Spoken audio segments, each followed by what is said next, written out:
and welcome to 1051thebuzz.com. I'm Cheryl, and with me is Adele and Buzz listener Chrissy, and we're going to interview you. Cool. You've done this a time or two, right? Yes.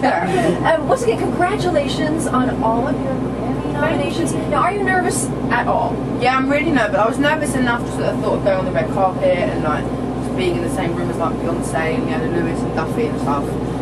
But now we've got a performance as well. Like the other day we got asked if I performed, and obviously I said yes. I'm not going to say no.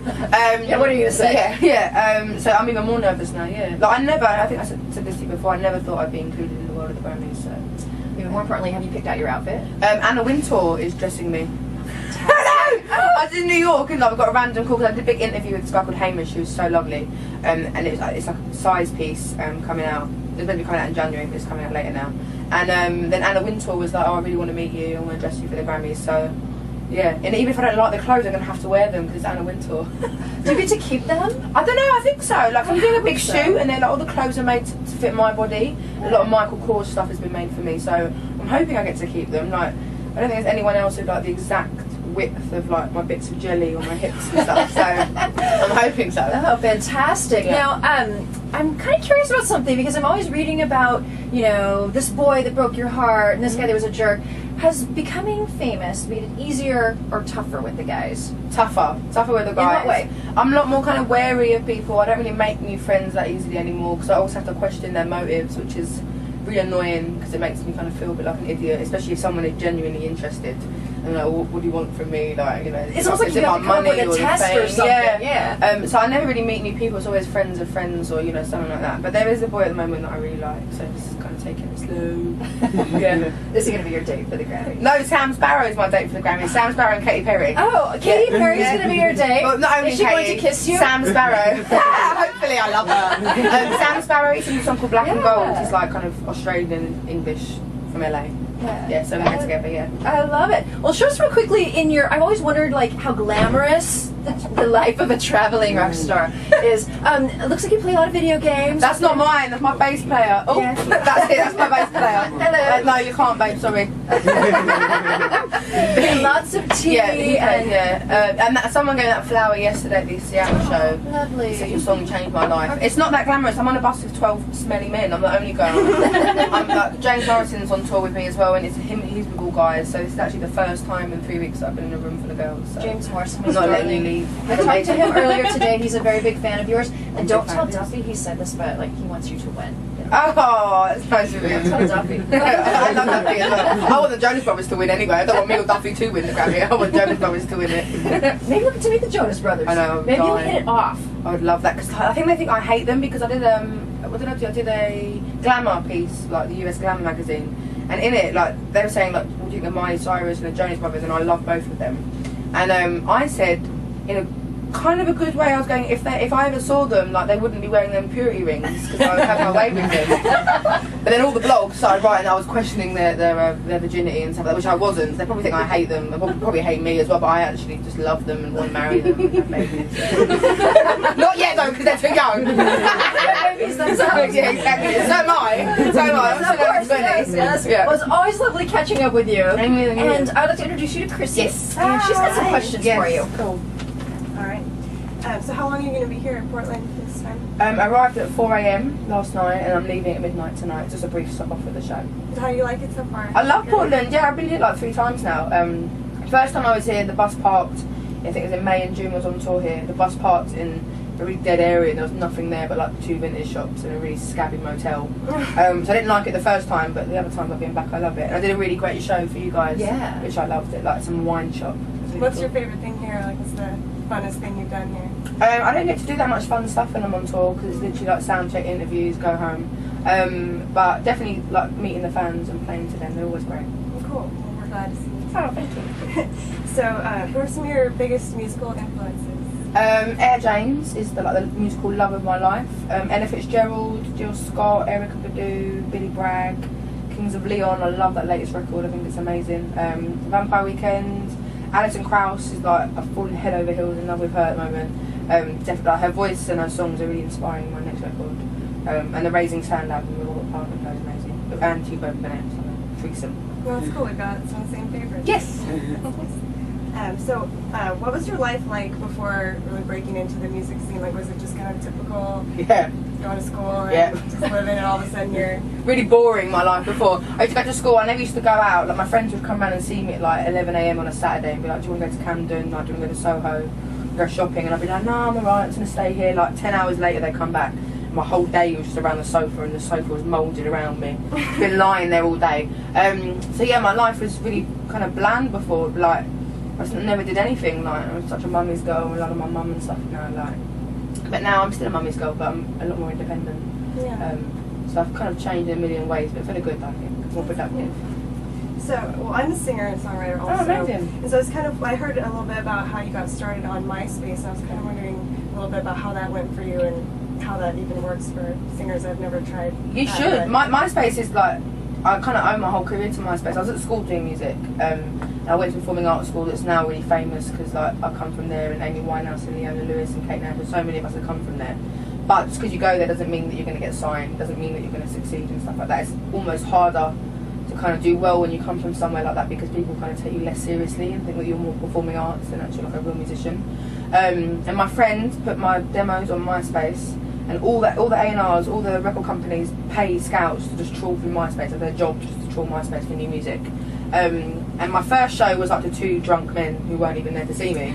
But by like the fifth show, there were like these teenage girls that were coming to my shows and singing all of my lyrics, and like hadn't even ever been playing on radio, never been on TV, never had an article written about me.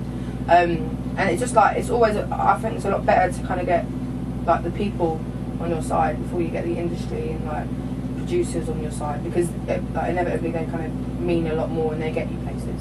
So yeah, MySpace is amazing. Just network, loads of producers on MySpace, there's other musicians, like also you can start a briefing magazine. There's always like advertisements for a drummer that wants to meet a bass player, or a keyboard player that wants to meet a singer. Get a band together and just demo. And gigging is the key. Do you write all of your own songs? Yeah. That's Yeah, awesome. Thank you. Do you play any instruments? Or? yeah, I play guitar and bass. Cool. Yes. Do you play any of that on your own tracks, or? Is Yeah, on the record, Daydreamer, First Love, Best for Last, Crazy for You, bit of Hometown. I think that's it. On this from the first record. That's cool. And what are you doing with the second record? Is it going to be much different, or? It's going to be, the second record's going to be a lot more live, like, you know, like Chasing Pavements and Melt My Heart and Tired is me and a producer in a basement playing all the arrangements ourselves, so it's not like a live feel, it's like layered, whereas the second record's going to be, we're going to rehearse it for 4 months before we even record it. Oh, cool. It's going to be a lot more live. Neat. Well, my favorite song of yours is Right as Rain. And Oh, that's my favourite though. I was wondering what the story is of that song, what that's about for you. Right as Rain, just like all the other songs, is about one boy.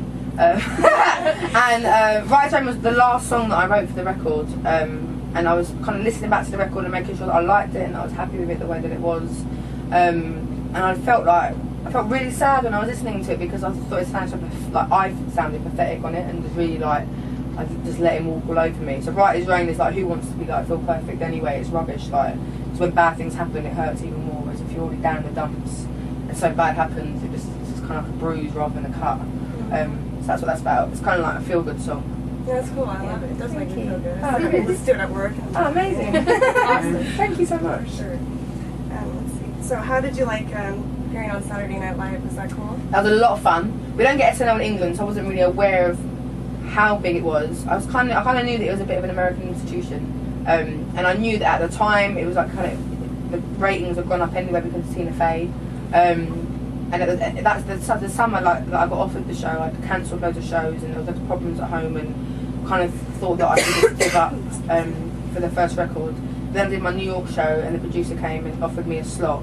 And originally the slot was just me and Josh Brolin, which I was fine with because I'm the biggest Goonies fan and just love Josh Brolin. But then Sarah Palin was meant to be like the week after, but then obviously something in the campaign came up, and she came on the week I was on. So it was like a kind of the perfect plan that was completely unplanned, and like the storm after that, the storm is like still going on. I don't even feel like I'm in the eye of the storm yet, like. But it was great fun, very nerve-wracking. Like 15 million people is a lot of people. We don't have an equivalent to that in the UK. Even our equivalent to American Idol is only like 10 million. But so yeah, that's the biggest thing I've ever done, and I kind of owe a lot of my career now to them here, because before that it was really slow and steady but slow, and like really underground. And then SNL was kind of opening me up to completely different market and a much like broader market. And then a lot of the press were watching because of Sarah Palin, so a lot of the press that didn't know about me or maybe didn't like me started liking me and started writing about me more, and then all the radio stations started adding me more and stuff like that. So I owe a lot to SNL. Cool. So, how are the excuse me? How are the music scene and the fans different here than they are in the UK or anywhere else that you've been? Is there any? Yeah, they're a lot more full on. Like every venue that I've been to so far on this tour, I think we've done like about 8 shows so far. I've had to have security after the show to walk me to the bus. And like, in Minneapolis, which was like proper cold, I've never been so cold in my life. They're all outside the bus, just like banging on, like banging on. The male fans in the crowd are a lot more full on than British fans. Like yesterday, we had some guy shout out some really dirty stuff, and then during "Make You Feel My Love," he shouted out, "I want to make you feel my love." It was amazing. But yeah, a lot more full on, a lot louder. But like the reception that I get here in England is the same, and it's just mind blowing. Like any time. But yeah, you're a lot more full on here.